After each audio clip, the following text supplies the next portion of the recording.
¿Qué tal, amigas y amigos? Bienvenidos una semana más a este canal televisión y a este programa Con Más Salud. Moisés Santana, uno de nuestros chefs, nos va a ofrecer hoy otro plato saludable, esta vez de pescado. No se lo pierdan. Además, estará también en nuestro plató Pablo Gil, fisioterapeuta, con el que hablaremos del dolor y cómo éste se convierte en algo crónico. ¿Cuáles son los mecanismos que los produce? ¿Cómo influye nuestro cerebro en esta producción o en este mantenimiento del dolor crónico? Y de alguna forma también nos está diciendo que los fisioterapeutas no solo curan con las manos.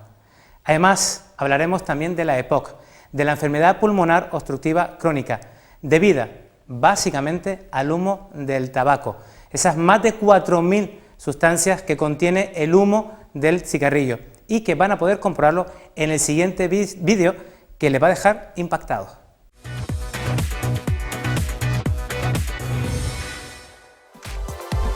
Con el experimento de hoy lo que queremos hacer es valorar el efecto del humo del tabaco sobre nuestros pulmones. Por ello hemos cogido una garrafa de 5 litros como esta, la hemos llenado de agua.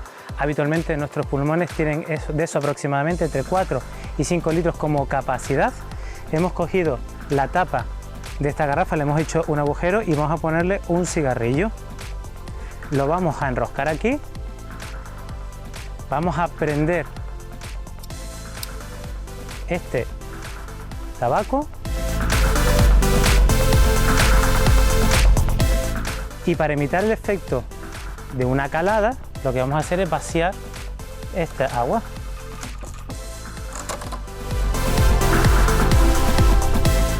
Y vemos cómo se va consumiendo todo el cigarrillo, como cuando estamos fumando. Vemos cómo se nos va llenando de humo esa capacidad pulmonar nuestra, esos pulmones en este caso, pues imitando lo que hace la garrafa. Vemos como al mismo tiempo se va consumiendo poco a poco. Pues imagínense este efecto día tras día, mes tras mes y año tras año en esas personas que son fumadoras o incluso de las que han fumado también. Se ha consumido por completo nuestro cigarrillo y ahora desenroscamos esto, colgamos esta gasa y un elástico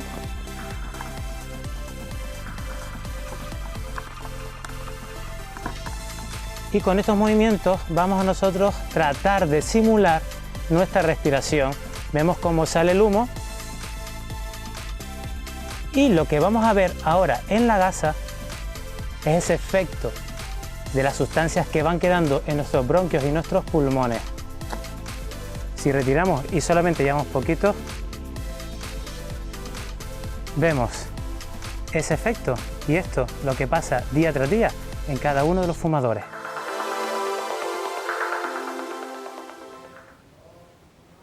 Sorprendente cuando menos el vídeo que les acabamos de ofrecer sobre los efectos de un solo cigarrillo en nuestros pulmones. Y para hablar del humo del tabaco en nuestros pulmones está con nosotros nuestra compañera médico de familia en el Centro de Salud de Arucas, Vicky Mirabal. ¿Qué tal, Vicky? Hola, buenas tardes, Juan. Muchísimas gracias. Hoy vamos a hablar de la EPOC. ¿Nos puedes explicar esta palabra que significa, que ya la vamos oyendo cada vez más, pero hay gente que todavía no se queda con lo que significa? Claro, son las siglas de enfermedad pulmonar obstructiva crónica. En realidad es una enfermedad respiratoria crónica producida fundamentalmente por el daño del humo del tabaco y que ocasiona obstrucción en los bronquios y esto genera una serie de síntomas, dificultad para respirar, tos y expectoración principalmente.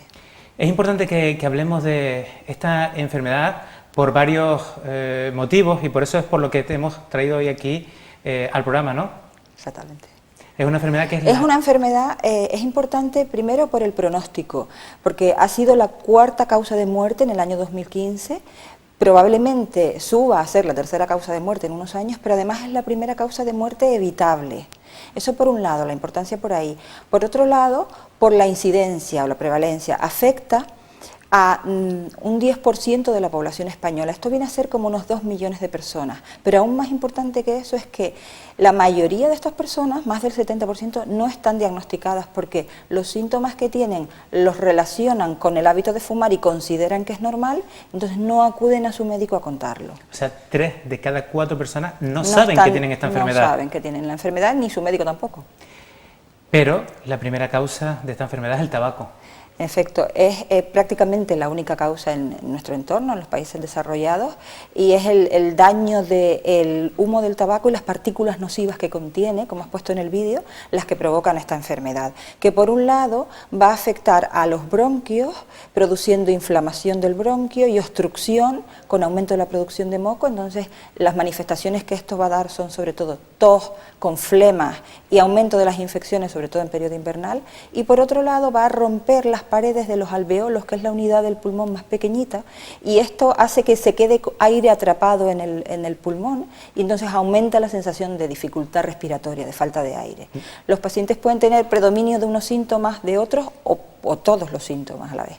Pero a pesar de estos síntomas que nos comentas, ¿cómo una persona puede sospechar que puede padecer esta enfermedad, sea fumador actualmente o haya dejado de fumar? Exactamente.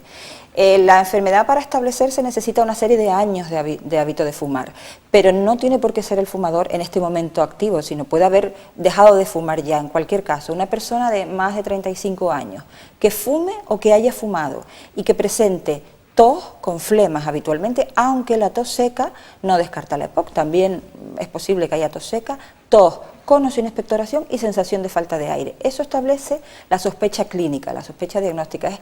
Nosotros tenemos que pensar en esta enfermedad cuando aparecen esas cosas y luego confirmar el diagnóstico con una prueba que está al alcance de prácticamente todos los centros de salud de atención primaria. Es una prueba sencilla que consiste en soplar por un aparato, se llama espirometría. Consiste en soplar por un aparato y lo que mide es la cantidad de aire que es capaz de respirar el pulmón y con qué velocidad lo hace. Efectivamente, con esta prueba que vemos una imagen aquí ahora en la pantalla que tiene a nuestro alrededor, es un aparato sencillo. Hablaremos de ella en próximos programas con nuestra compañera María Ángeles, y es fácilmente diagnosticable, por tanto, esta enfermedad. Este instrumento, esta herramienta, lo que hace es confirmar el diagnóstico, pero el diagnóstico de sospecha es con lo que dije antes, con el hábito de fumar, actual o pasado, y los síntomas de tos, expectoración o dificultad respiratoria. Pero sin embargo hay muchas personas que piensan que esos síntomas es porque fueron fumadores o porque actualmente son fumadores o por la edad. Claro, ese es el problema, que la gente considera normal que como fuma tenga tos. O sea, tener tos por fumar, entonces no lo consulta, y también considera normal que por la edad o por fumar pues se canse un poquito y entonces cada vez hace menos actividad física, porque esa actividad que antes hacía ahora le ocasiona dificultad para respirar. Si uno le pregunta al paciente con EPOC si tose, lo habitual es que diga pues lo normal, o claro, si se cansa diga que no, pero no es que no se canse, es que no hace la actividad que hacía antes. Claro, cuando va a ser un poquito más de esfuerzo, aparece la dificultad para respirar, subir una cuesta, subir un piso de escalera o incluso caminar al paso de las personas de su edad y no es capaz de seguirlo. Llegados a este punto de la entrevista hay un tema que yo creo que es necesario tratar porque cada vez lo vemos con muchísima más frecuencia, y es la relación entre mujer, tabaco y esta enfermedad, la EPOC. Bien, la EPOC se ha considerado tradicionalmente una enfermedad casi más de hombres porque eran los que más fumaban, pero con la incorporación de la mujer a este hábito dañino, cada vez hay más mujeres con esta enfermedad, hay más mujeres con EPOC, porque además el tabaco en las mujeres hace más daño, es decir, son más susceptibles al daño del cigarro, bien por características funcionales, por las hormonas, por lo que sea, hace más daño el tabaco en la mujer, y además los síntomas en la mujer son más marcados, es decir, tienen peor calidad de vida las mujeres con EPOC con respecto a los hombres con EPOC. O sea que de alguna forma las mujeres son más susceptibles a los efectos del tabaco, o sea que necesitan menos cantidad de tabaco. Menos cantidad de tabaco para enfermar, y además ante la misma enfermedad los síntomas son peores y la respuesta al tratamiento también es ligeramente menor. Pasa algo similar con el alcohol, que necesitan menos alcohol para que su hígado se dañe con más facilidad que un hombre. Exactamente. ¿No? Efectivamente. Aunque no es el objetivo de este programa hablar del tratamiento de esta enfermedad, que ya hablaremos más adelante, yo creo que hay una cosa que sí hay que eliminar, ¿no? Porque es la primera medida sin duda alguna, que es el dejar este hábito tabáquico. Exactamente. Vamos a ver, lo importante es no fumar. O sea, si no se ha iniciado alguien en el hábito tabáquico, que no lo coja, porque así no enfermará. Pero aún en las personas que lo tienen, dejar de fumar, porque la EPOC es una enfermedad prevenible y tratable, pero no curable. Entonces, ¿cómo la podemos prevenir? No fumando. Y si la persona ya está enferma y fuma, también hay que aconsejarle dejar de fumar, porque el dejar de fumar retrasa la evolución de la enfermedad.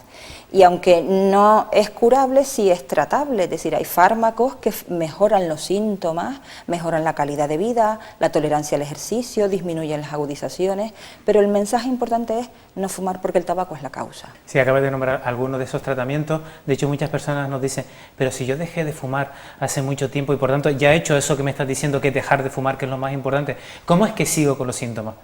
Porque no hay una relación directa entre el inicio de la exposición al tabaco y la aparición de los síntomas. Es decir, desde que uno se expone al tabaco, pueden pasar 10 o 20 años hasta que empiecen a aparecer los síntomas de EPOC, de enfermedad pulmonar crónica, con lo cual cuando lo dejan sigue habiendo daño en el tabaco, en el pulmón, perdón. Lo que pasa es que al dejar de fumar, la caída de la función pulmonar, la pérdida de pulmón, vamos a decirlo así, se enlentece. Entonces, los pacientes siguen con síntomas porque ese daño todavía sigue ahí, aunque va más lenta la evolución.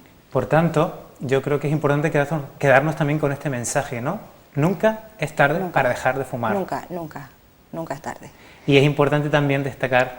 informar a la población de que tienen una herramienta, es el programa de ayuda al fumador en Canarias, al que se puede acceder a través de la llamada al 012 o pidiendo con su médico, con su enfermero, para ayudarle a dejar de fumar. Es decir, lo importante es favorecer y facilitar todas aquellas herramientas que tengamos a disposición del fumador. Efectivamente, este programa se llama el programa PAFCAN, el programa de ayuda al fumador de Canarias, que es la primera medida para evitar esta enfermedad y, si aparece, retrasarla. Y la segunda medida sería lo que hablaremos en otro programa, que son los broncodilatadores, esas sustancias, para intentar, digamos, disminuir esa sensación de asfixia, esa tos que se produce en esta enfermedad. Claro, eso es lo que alivia los síntomas. Alivia los síntomas, pero no la cura. Efectivamente. Vicky, muchísimas gracias por acompañarnos una vez más en este programa y por darnos toda esa información. Nada, muchas gracias. Que oída de ti pues es muchísimo más fácil. Muchas gracias a ti, Pedro. Muchas gracias. Bueno, nosotros seguimos con nuestro siguiente vídeo, en este caso una receta con Moisés, que es de guiso de merluza con champiñones. Les puedo decir que está exquisita porque yo mismo lo probé cuando la hicimos.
Tú también haces posible este programa.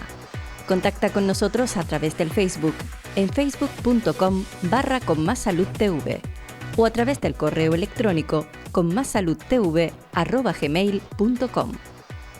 Haznos llegar tus ideas, sugerencias y aquellos temas que te gustaría que tratásemos en el programa. Te esperamos. Después de ver la sencilla y saludable receta de pescado que nos ha ofrecido Moisés Santana, pues está ya con nosotros el siguiente invitado, Pablo Gil, fisioterapeuta, con el que vamos a hablar de lo que yo creo que es la primera causa de consulta, el dolor. ¿Qué tal, Pablo? Hola, ¿qué tal? Muchas gracias por la invitación. Muchísimas gracias por venir. Yo creo que indudablemente el dolor es la primera causa de consulta. Sí, suele ser de las más abundantes por lo menos porque lo que comentábamos antes, hay mucha gente que si no tiene dolor pues directamente no va al médico, o sea, entonces no busca atención, ¿no? Entonces suele ser algo que marca, digamos, la necesidad de buscar un tratamiento o buscar una solución. Pero la perspectiva que vamos a ofrecer aquí hoy del dolor, de la entrevista que te vamos a hacer, es algo diferente, ¿no? Porque el concepto de dolor ha ido evolucionando. Eso es, vamos a intentar un poco cambiar en cierto modo la manera que se tiene o de lo que se suele pensar acerca de la definición del dolor o qué es el dolor para nosotros como pacientes o como profesionales, puesto que gracias a las herramientas que tenemos a día de hoy pues ha ido cambiando un poco los conceptos, ¿no?, que se ven involucrados, entonces conviene mantenerse un poco actualizado, ¿no?, en este tema para que también los propios pacientes pues sepan qué más cosas o qué cosas pueden hacer y qué cosas están relacionadas con el dolor que sufren. La propia medicina, como dije, ha cambiado este concepto. Antiguamente lo definíamos de una forma. Sí, antiguamente se definía, la definición más estándar, digamos, es de la IASP, que se llama, una Asociación Internacional para el Estudio del Dolor. En el año 94 lo solía definir como una experiencia emocional o, bueno, una experiencia física emocional desagradable con un daño tisular o lo que llamaban ellos con circunscrito a dicho daño, es decir, una especie de relacionar, entre comillas, se relacionaba mucho el concepto entre tener un dolor o sufrir dolor con tener un daño en algún tejido, ya fuera físico o inclusive le daba también el aspecto emocional, que eso está muy bien en la definición, pero ya te digo, ha ido evolucionando bastante y hay bastantes cosas que han cambiado y ahora esta es una definición un poco más actual, fue hace un par de años en un congreso que hicimos en Sevilla, Katia Viej, una de las investigadoras más activas a día de hoy en dolor, lo suele definir así, como una percepción aversiva, cambia la parte de experiencia por percepción aversiva, luego hablaremos por qué, y luego que contiene implícitamente, es decir, que está basado en una valoración aprendida, es decir, el dolor se aprende, nuestro cerebro aprende esa sensación, aprende ese estímulo. Una amenaza de daño tisular que tenga que ser necrótico y que pueda ser consumado, inminente o imaginado, y que incite una conducta de evitación, es decir, como es algo aversivo, como es algo malo, nuestro propio organismo intenta evitar esa experiencia, ¿no? Para que los telespectadores se puedan situar un poquito, vamos a aclarar un poco los conceptos de esta definición actual de dolor, y los conceptos que vamos a aclarar son la de percepción aversiva, necrótico, valoración aprendida, consumado inminente o imaginado y el de evitación. Y el de evitación, sí, son un poco las ideas más claves sobre las que, digamos, la nueva definición hace un poquito más de énfasis, ¿no? Y para entender el primer concepto hemos puesto esta imagen para explicar lo de la percepción aversiva. Eso es. Esta imagen es un estudio que se hizo, bueno, han hecho muchos estudios de este estilo, pero está basado en lo que se llama resonancia magnética funcional. Es una máquina en la que ponemos al paciente y podemos ver la actividad que está ocurriendo en su cerebro en tiempo real, ¿no? Entonces, las respuestas son las áreas que se activan en un paciente cuando se le genera un estímulo doloroso. Entonces, hay determinadas áreas que antiguamente se denominaban la neuromatriz. O sea, áreas se refiere a determinadas zonas del cerebro. Determinadas zonas del cerebro, determinadas partes que cuando nuestro sistema, nuestro organismo experimenta la experiencia del dolor, por ejemplo, es un estímulo de clavar un clavo en la mano, por ejemplo, automáticamente esas áreas del cerebro se van a estimular. Entonces, dependiendo un poco de si es un dolor de unas características o de otras, irá variando, pero en principio siempre se van a actuar estas áreas, ¿no? Antiguamente se decía que eran del dolor, ahora se ha visto que más que el dolor estamos hablando de aversión, es decir, hay otro tipo de conductas, por ejemplo, lo que es el rechazo social, es decir, el hecho de que, por ejemplo, una pareja te deje la pareja, entre comillas, que también nos duele, que nos van a activar estas mismas áreas, como también otro artículo de los que citamos, que va a activar los mismos centros en el cerebro, es decir, las mismas zonas, con lo cual, ¿qué es lo que quiere decir esto? Que no es únicamente el dolor, la única, digamos, experiencia que puede activar esos sistemas, sino que puede estar entrelazado pues, con otras conductas tipo como el miedo, tipo pues eso, el rechazo social y demás, que al final digamos que todo se engloba como una sensación de aversión, es decir, que nuestro cerebro intenta evitar ese estímulo, ¿no? El otro concepto es el de valoración. Bueno, esta aquí está la misma imagen, la percepción aversiva. Estas son las zonas que están en común, entre comillas, entre una persona que está sufriendo un dolor físico y un rechazo social. Es decir, cuando nos rompemos un brazo y nos deja la pareja, hay determinadas zonas en el cerebro que se activan por igual. Entonces, puede ocurrir que una activación de una de las zonas desencadene un cuadro en el otro ámbito, digamos una especie de imprecisión sensorial o neuronal, pero la idea es el concepto de aversión, es decir, algo que nuestro sistema está intentando, que no le gusta, ¿no? Que no le agrada. Efectivamente. Otro es el de valoración aprendida, y para ello nos has puesto una imagen de una persona que le falta una mano, Sí, que tiene una mano amputada. Este es un paciente amputado de mano, es una imagen muy habitual, que ahora de hecho está haciendo en este caso una terapia por espejo, ¿no? una imaginería motora. Entonces, ¿qué es lo que ocurre? Que a lo que nos queremos referir con el tema de valoración aprendida es que para que una persona experimente dolor, cuando una persona experimenta dolor, perdón, está, digamos, generando un estímulo que a la base de repetirse genera una memoria, o sea, genera, digamos, una especie de trazo firme, o sea, se queda grabado, entre comillas. ¿Qué es lo que ocurre en los pacientes con dolor de miembro fantasma? Que ese paciente, aunque se le haya amputado el miembro que tenía afecto o en mal estado, digamos, sigue experimentando dolor en la mano. Es decir, este paciente está en tratamiento porque tiene dolor en su mano izquierda y realmente ni siquiera tiene la estructura de la mano izquierda. Físicamente no la tiene, pero en su cerebro esas áreas que se han ido activando durante todo el proceso de evolución de la patología siguen activas. Entonces, aún sin mano, él siente que le duele la mano, ¿no? Entonces, eso es una técnica de tratamiento que se hace, la terapia con espejos, porque hacemos un poco, digamos, engañamos al cerebro volviendo a ver esa mano y pudiendo modular las sensaciones que recibe de ese área, ¿no? Para seguir entendiendo la definición actual de dolor, nos explicas el siguiente concepto, que es el de necrosis versus, o sea, en contra de apoptosis, Sí, que es uno y que es otro. Vale, este se refiere a lo que sería, digamos, la muerte celular, ¿no? La apoptosis es la muerte natural, es decir, nuestras células sufren un periodo de vida, finalizan y mueren y se reemplazan por células nuevas, ¿no? Todos los tejidos se van reemplazando. Es como las hojas que se van cayendo del árbol en otoño, ¿no? Sería un proceso de apoptosis, un proceso natural, necesario, controlado y que no genera ninguna alteración, a priori, nada más que en casos muy patológicos, de señal dolorosa ni de ningún tipo de problema, ¿no? Sin embargo, cuando tenemos dolor, cuando tenemos un daño necrótico tisular, es cuando las células, digamos, han sido rotas, o sea, se han roto o se han visto dañadas en cierto modo, fuera de lo que es el proceso normal de apoptosis, ¿no? Por eso vemos ese árbol, que parece que le dio un rayo, ¿no? Entonces, es un árbol que, digamos, de manera natural va recambiando sus hojas, va recambiando sus células, y en un árbol que está tronchado, con lo cual el proceso no era previsible, no era esperable y genera pues esa alteración, ¿no? Es un cambio que se suele hacer. Este lo suele utilizar mucho Arturo Goicoechea en los cursos de dolor y la verdad que es una referencia muy, muy clara para poder entenderlo, ¿no? El siguiente llama un poquito la atención porque parece que estamos viendo una bota y un clavo que ha atravesado aparentemente un pie. Sí, esta es una de las cosas que también se suelen utilizar en los cursos de dolor para profesionales y demás, lo que se llama la diferencia entre un dolor consumado inminente a un dolor imaginado, ¿no? Entonces, suelo poner un ejemplo de un trabajador, aparecía en algún artículo americano de finales de los 90, que trabajando en una central maderera, pues con un clavo se disparaba la bota y empezaba a sufrir un dolor aberrante, intensísimo, incurable, incalmable, ¿no? Entonces, entre los compañeros pues le llevaban en la ambulancia, le ponían morfina, le ponían de todo, intentando calmar, y ese dolor no remitía con nada y era aquello una agonía permanente.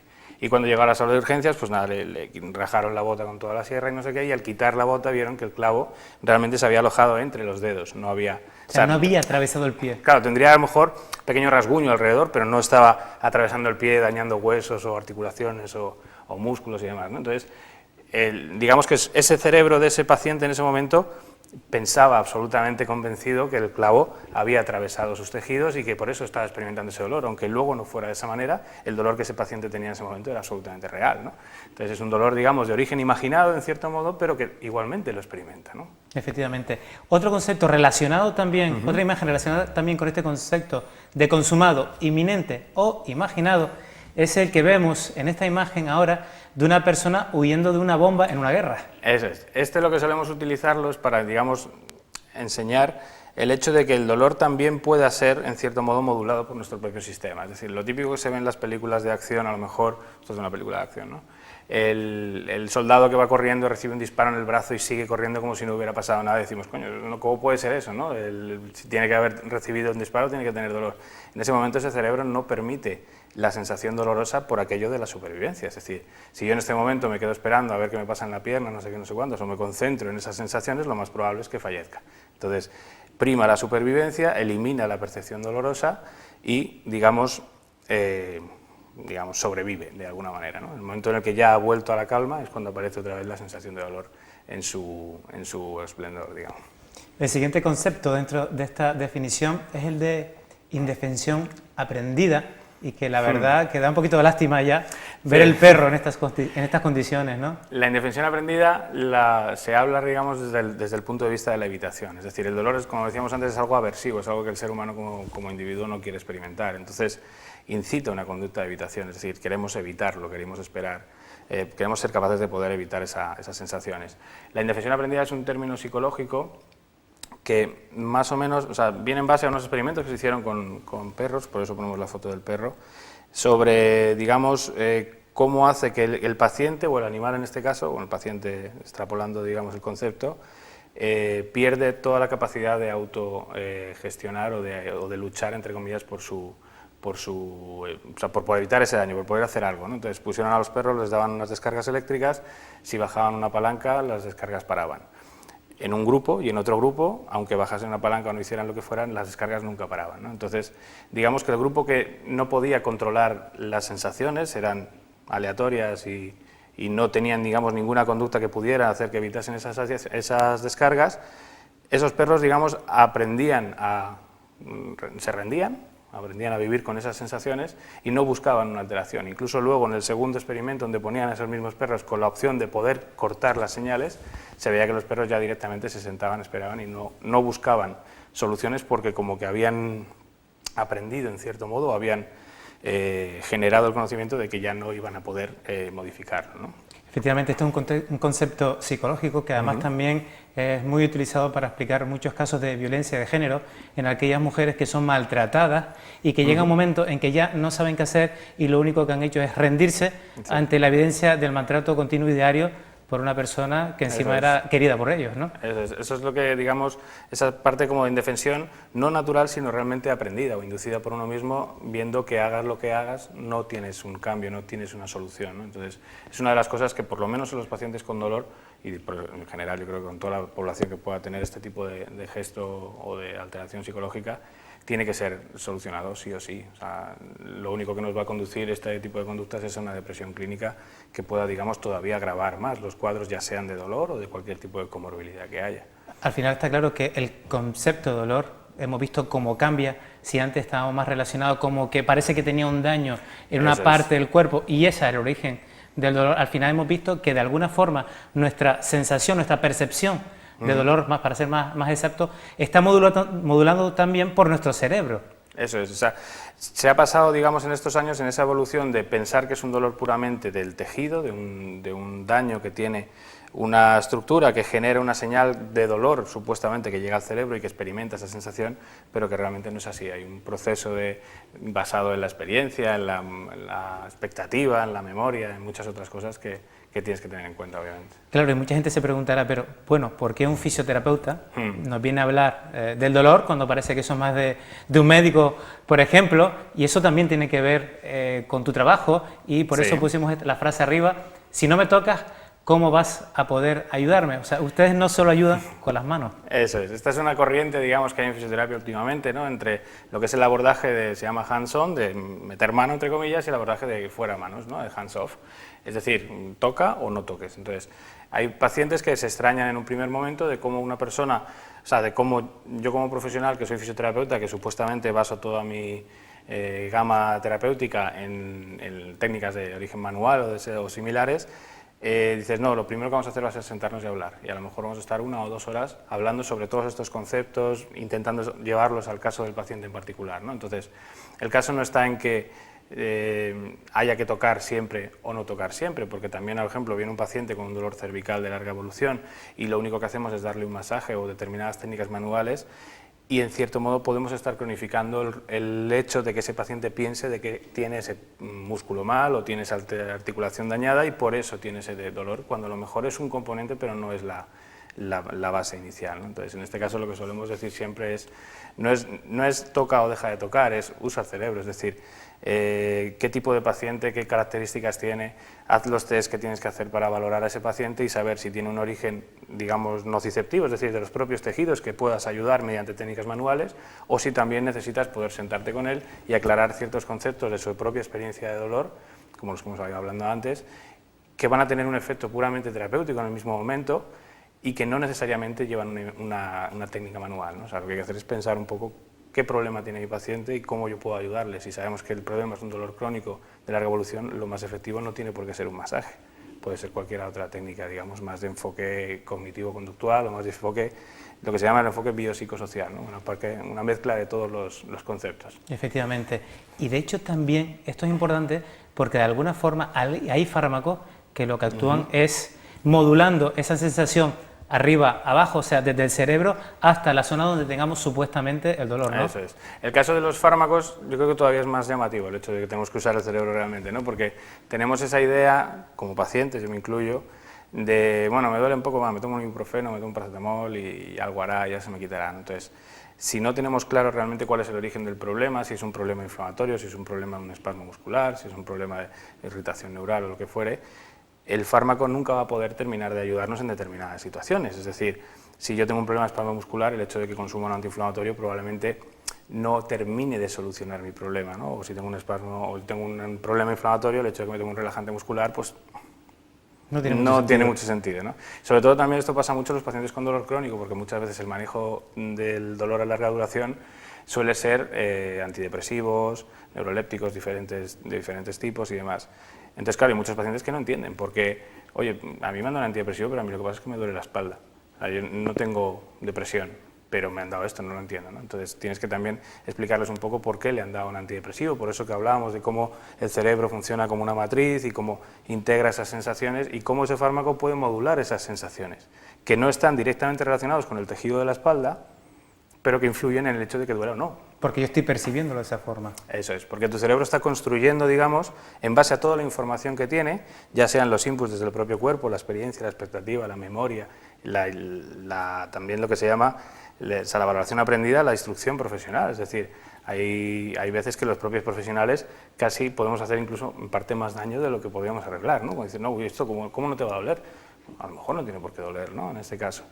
Cuando se ven radiografías o cuando se ven cosas por el estilo, que ya se está viendo cada vez más que el hecho, por ejemplo, de que una radiografía te marque una información o te dé una imagen radiológica, digamos, de una hernia de disco, por ejemplo, a nivel lumbar, no implica que ese paciente tenga que generar dolor o no por ese cuadro, ¿no? O sea, entonces, también eso hay que tenerlo en cuenta porque también forma parte de la propia experiencia del paciente y hay muchas veces ese tipo de informaciones que no nos la cuentan, ¿no? El de, no, yo me tomo una pastilla y ya se me pasa y así van pasando los años, ¿no? Eso es lo que tiene también que ver en programas previos cuando la doctora Mar Mateos nos hablaba de que la morfina tampoco quita todos los dolores, a pesar de ser analgésico, o sea, calmante, muy potente. De hecho, me parece que era un porcentaje, no sé si era el 8%, lo estoy diciendo así un poco de memoria, que de hecho la morfina lo que hace es aumentar el dolor. Efectivamente, es una hipersensibilidad, una hiperalgesia que se llama, entonces, un aumento de la sensación de dolor. Entonces realmente, claro, ¿en qué determinado, o sea, si a lo mejor hiciéramos un buen razonamiento de ese paciente, de realmente por qué te tengo que dar esta morfina, o sea, cuál es el proceso que tienes activo que está colaborando en toda esta experiencia de dolor y realmente este fármaco puede ayudarme o este fármaco a lo mejor no me va a ofrecer ninguna solución o ningún componente que pueda ser interesante en este manejo, ¿no? Entonces, la morfina es como, digamos, uno de los más potentes, ¿no? Usados en clínica y en hospitales, entonces es algo como todavía más llamativo, el hecho de que algo que te quite el dolor todavía te lo pueda empeorar, ¿no? Efectivamente. Como más llamativo. Pablo, seguiremos hablando de este tema en otro programa, si no te importa. Perfecto. Porque yo creo que es bastante interesante saber o seguir entendiendo cómo nuestro cerebro va regulando nuestras sensaciones de dolor y cómo nosotros podemos mejorar eso para disminuir, pues eso, uno de los problemas más frecuentes que tenemos, que es el dolor. Perfecto, encantado y cuando haga falta ya un placer colaborar con vosotros. Muchísimas gracias, Pablo. Gracias. Bueno, y esperemos que el programa de hoy les haya gustado una vez más y les recuerdo que nos pueden seguir por las redes sociales y por este canal. Y les esperamos la semana que viene en este mismo programa con más salud. En el próximo programa hablaremos sobre las emociones, su utilidad y si son controlables. Conoceremos las fascias, una parte muy desconocida de nuestro cuerpo. Y veremos cómo detectar un desprendimiento de retina, sus causas y su tratamiento.